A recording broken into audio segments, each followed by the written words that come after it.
Start. Sir, for raising the rate of surcharge, which is indeed a step in the right direction of bringing nearer the goal of a socialist pattern of society, very little change is made in the structure of direct taxation, perhaps under the belief that under this head that limit of taxation has been reached beyond which it is not possible to tax further, since it is maintained by the higher income groups that with that payment of income tax, super tax, wealth tax and expenditure tax, etc., no part of their current earned income remains with them, and hence any further taxation would act as the highest disincentive to work and thus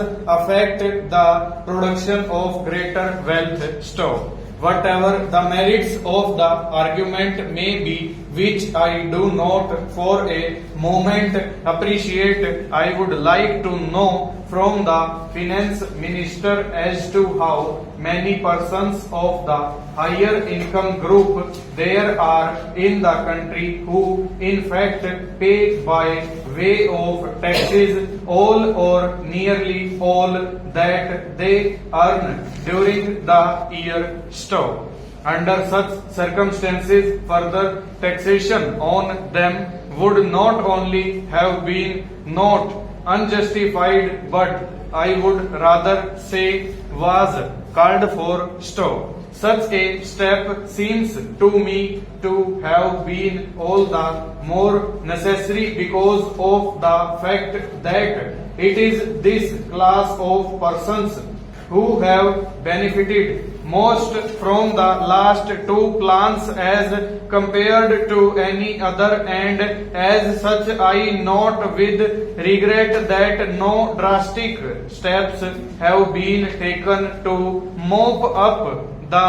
ill-gotten gains of this class of persons. Stanza.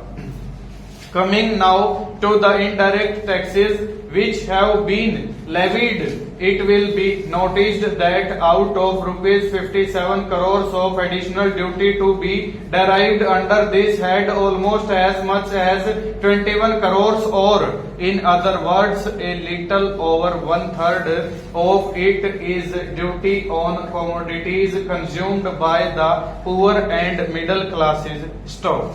While it may be considered that in levying this class of taxation the finance minister has taken pains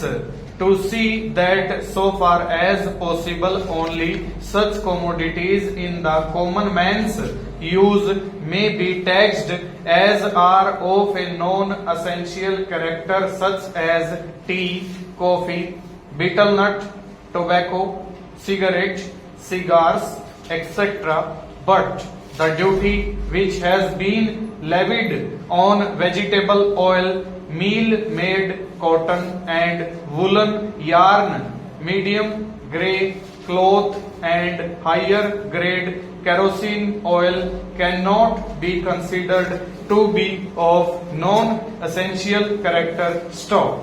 These particular duties are beyond bound to hit the middle income and the lower income groups of people who, because of the prevailing high prices, find it difficult to make their two ends meet over.